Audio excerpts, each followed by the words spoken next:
Hello, everyone. Welcome to this episode of Wehry History and Entertainment News of the Berkshires and beyond. It's June, and many summer programs have begun. On this episode, I'll be discussing several new plays going on in Berkshire County and discussing two outdoor events, one in Pittsfield and one on the edges of the Berkshires in Charlemont. I'll also be discussing a great basketball event happening in West Springfield that is free to the public. Lastly, I'll be reviewing the film Captain America: Brave New World.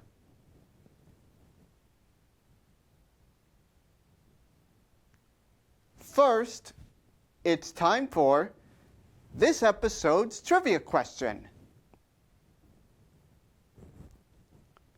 This episode's question is, to date, who has won the only Olympic gold medal for the USA in 3-on-3 basketball for either men's or women's?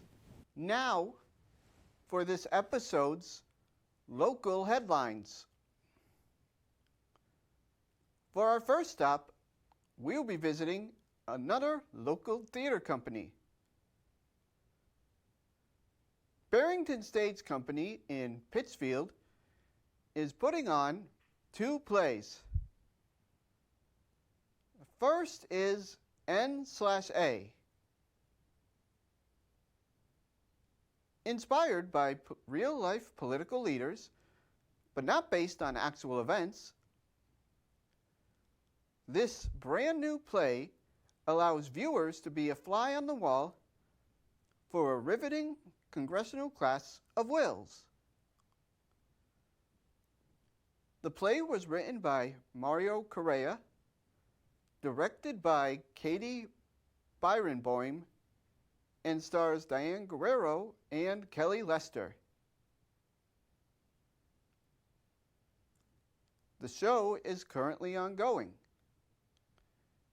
It is playing until June 22nd.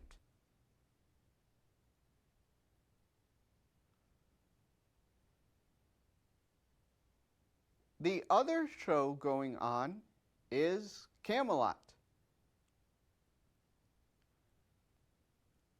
According to the website BerkshireOnStage.blog, quote, directed by Alan Paul, the production is based on his acclaimed 2008 staging for Shakespeare Theatre Company in Washington, D.C. This is a smartly handled Camelot that allows us to think about the goodwill and ideas that a great leader can spread, and to hope for times of happily ever aftering yet to come, end quote. Camelot is presented by special arrangement with Musical Theatre International. The show is musically directed by Darren Cohen and choreographed by Brandon Bieber.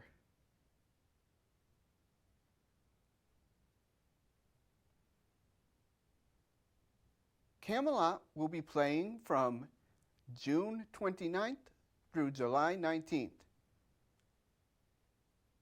Visit barringtonstageco.org to purchase tickets.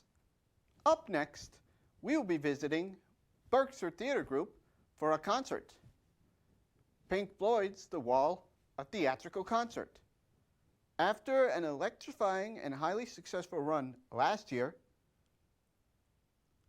Berkshire Theatre Group is thrilled to bring back the theatrical concert experience of Pink Floyd's The Wall to the Colonial Theater.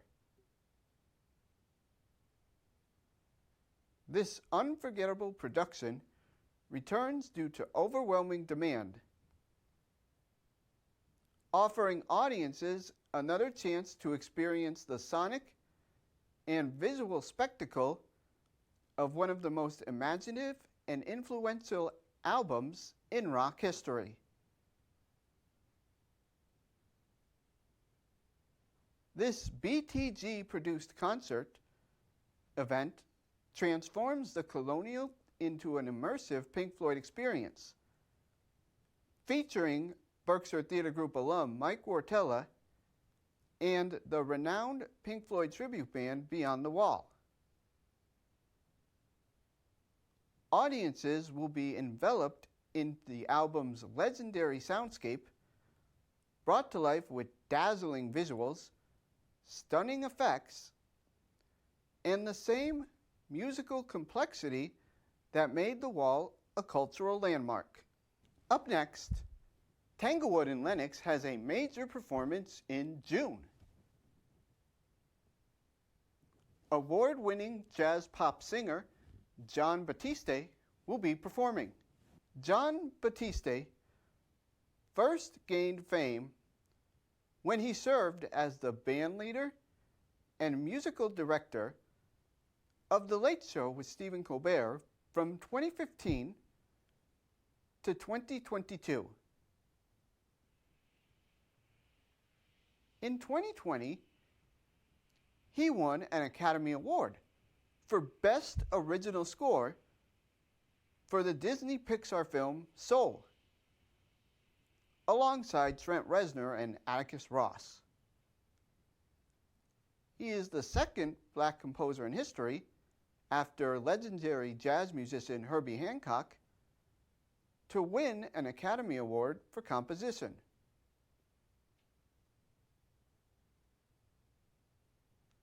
Batiste's album, We Are, was released in March of 2021 to overwhelming critical acclaim. Subsequently, he was nominated for 11 Grammys for the album.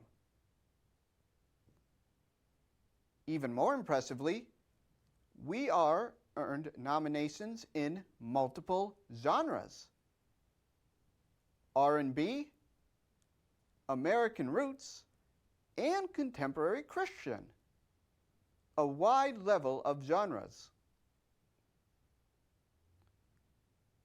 The album went on to win 5 Grammys, including Album of the Year, widely considered to be the most important award in the music industry. Batiste's next album, World Music Radio, was also nominated for Album of the Year in 2023. And he received other nominations for Song of the Year and Record of the Year, though he did not win any that time around. This is going to be one of the biggest shows of 2025 at Tanglewood.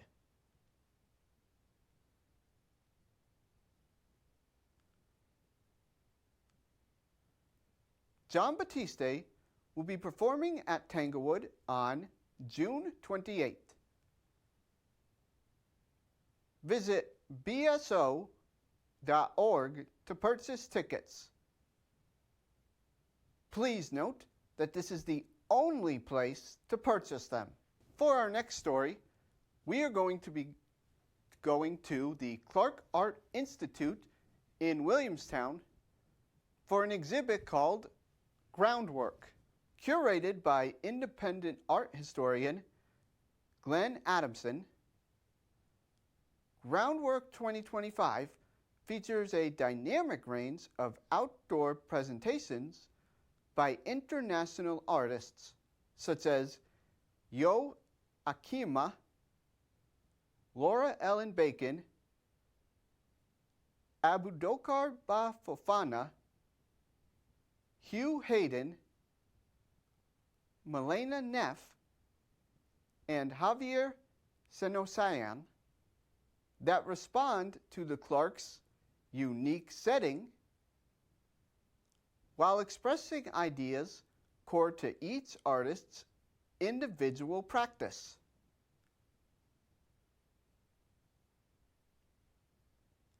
Like the inaugural groundwork, which opened in the summer of 2020, Adamson's installations will remain on view for over 1 year, allowing visitors to encounter the works day or night, and throughout the seasons, experiencing them anew as the landscape and weather conditions change. Set throughout the woodland trails and open meadows of the Clark's distinctive 140-acre campus, this exhibition includes the newly commissioned site-specific installations by those 6 leading contemporary artists. The focus is on global conceptions of craft, the means by which artists transform the world around them.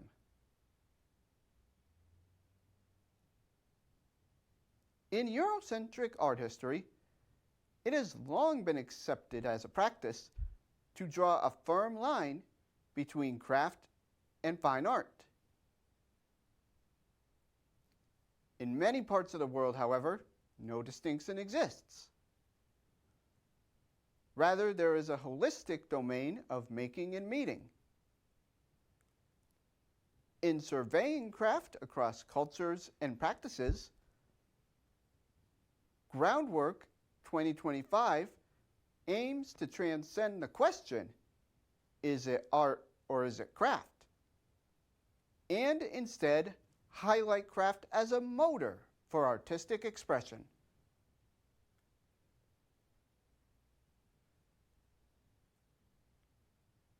This exhibit is open now and will be open until October 2026. Visit the website shown here for more information. As summer is here, the weather is starting to improve. Because of this, WWHEN will be discussing several outdoor events. The first is registration for Camp Russell events.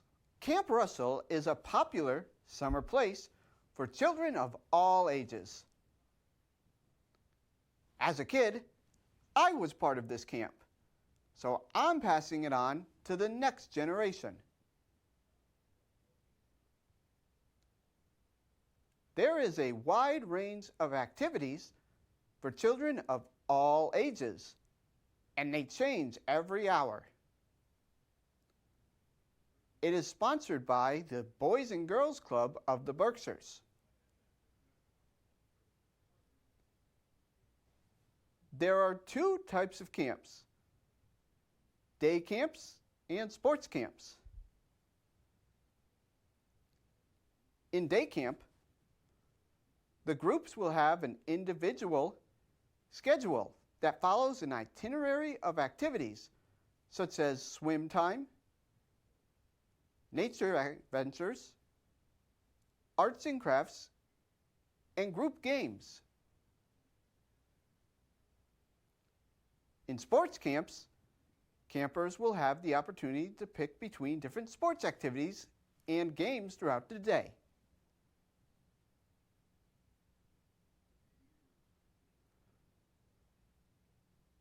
For most of these camps, a Boys and Girls Club membership is required. This is simple. To do so, visit the website shown here. The camps will take place in weeks from June 23rd through August 15th. Note that the camp will be closed the week of July 4th because of the holiday. For more information, visit the Boys and Girls Club of the Berkshire's website, shown here, for more information. Another popular outdoor event is Zoar Outdoor, located in Charlemont, Massachusetts, on the fringe of the Berkshires. If you are into whitewater rafting, this is the place for you. According to their website, quote, "We pioneered whitewater rafting on the Deerfield River in 1989. Almost 35 years later, we continued to build our experience to offer well-planned trips with friendly professional guides, many of whom have had a decade or more of whitewater guiding know-how." Always wondered about whitewater kayaking? Or look to hone your paddling skills? Zoar Outdoor, New England's leader in outdoor adventure, has assembled a team of friendly, professional guides and instructors to help you explore our local lakes and rivers. We offer everything from afternoon-long guided river kayaking experiences to multi-day advanced whitewater instruction programs. Additionally, we're excited to offer zipline adventures at our sister company, Berkshire East, featuring some of the longest and most scenic zip lines in the region, set against the stunning backdrop of the Berkshires, end quote.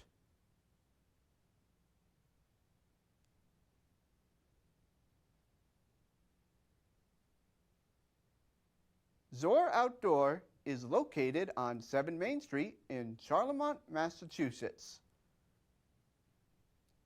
For more information, call 800-532-7483. It's now time for a road trip to West Springfield. For this episode, we'll be exploring a unique sporting event that only started in 2023, but has since become a very popular event. Hooplandia, which takes place at the Big E complex. If you've watched WWHEN in the past, you know I am a huge basketball fan. Hooplandia is the Northeast's ultimate 3-on-3 basketball tournament and festival. Founded in 2023 and quickly becoming a cornerstone event in the Northeast. As the name suggests, 3-on-3 basketball consists of only 3 players instead of 5.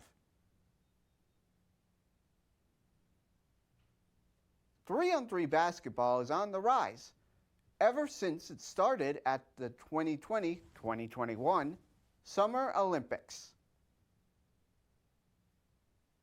More than just a sporting competition, Hooplandia embodies the spirit of community, inclusivity, and athletic excellence, providing a platform for players of all ages and backgrounds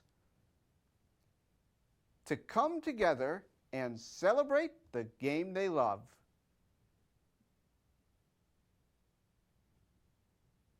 There are many divisions in this event. Young girls, boys, women, men, high school aged, former NBA players, Special Olympics, veterans, and more. Teams require 4 players, 3 on the court and 1 substitute. The divisions can be one gender or co-ed. If a team is co-ed, both a male and a female player must be on the court at all times for both teams. The first team to score 20 points wins. Winners receive a winning shirt, plaque, and, most interestingly, a plaque at the Naismith Basketball Hall of Fame in Springfield. Currently, the plaque lists the names of the 2024 champions, a tradition that will continue each year as new winners etch their way into Hooplandia history. Winners in the adult divisions also receive $2,500 each. Apart from the thrilling on-court action, Hooplandia offers many exciting features for participants and spectators alike.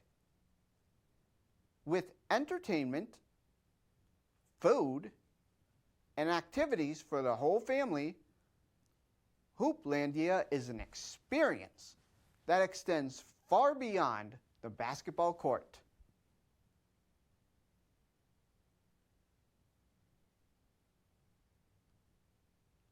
Hooplandia will be held from June 20th through June 22nd at the West Springfield Eastern States Exposition Complex, located at 1305 Memorial Ave. On the 20th, there will be Hooptacular. This is a free for the public event consisting of a 3-point contest, a skills contest, and a dunk contest for adults. This event will be held indoors.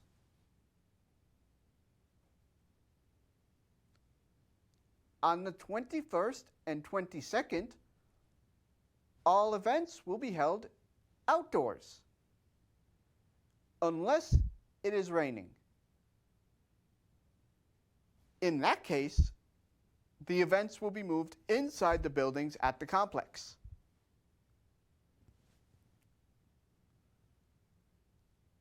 Additionally, select games in the adult division will be held at the actual Hall of Fame in Springfield. And there may be special guests, though Hooplandia officials have been tight-lipped. Last year, several members from the famed Harlem Globetrotters team made an appearance.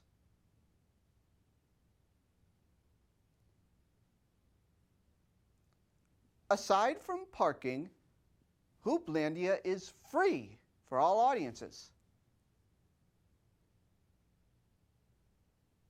For more information, visit www.hooplandia.com. 3-on-3 basketball also supplies the answer to this episode's trivia question. As a reminder, this episode's question was, to date, who has won the only Olympic gold medal for the USA in 3-on-3 basketball for either men's or women's? The answer is the 2020 women's team. The team was a heavy favorite going into the games, which were rescheduled in 2021 due to the COVID pandemic. The team consisted of Stephanie Dolson, Alicia Gray, Kelsey Plum, and Jackie Young. Like Hooplandia, Olympic 3-on-3 basketball requires 4 players per roster, 3 on the court and 1 substitute. At the games themselves, the team lost only 1 game to host country Japan on their way to the gold. In the 2024 games, Plum and Young won another gold medal, but this was in regular 5-on-5 basketball.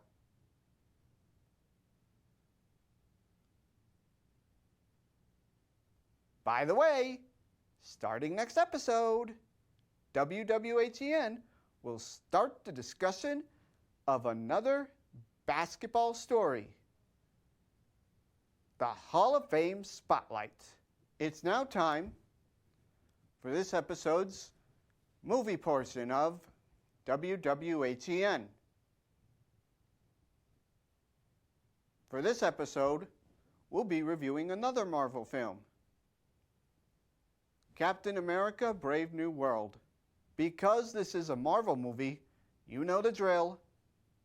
I'm going to skip the plot of this movie and just go straight to the opinion portion.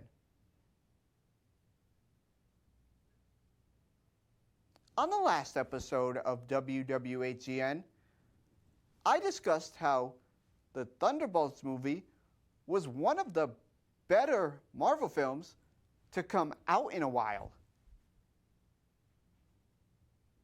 Captain America: Brave New World, on the other hand, is a massive step down. It's not technically a bad movie. It's just the one thing a Marvel movie should not be. It's very boring and dull. There's nothing fresh about this movie whatsoever. Everything I love about a Marvel movie is missing here. The action scenes are nothing new. There's no funny lines, and the plot is a little confusing.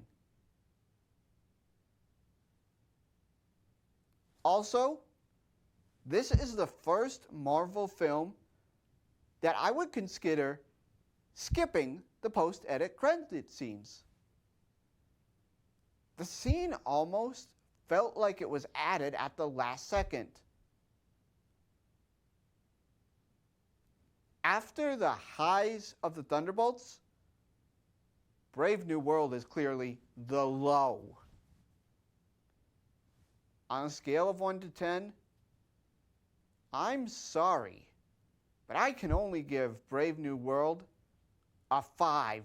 That ends this episode of Wehry History and Entertainment News in the Berkshires and beyond. If you would like to watch this or any other WWHEN episode again, you can visit PCTV's website, shown here, or my YouTube page at RT Wehry. And I want to thank CTSB TV and NBCTC for showing my show on their public access station. Thank you, And be sure to stay tuned next episode, for the beginning of the annual Basketball Hall of Fame biographies.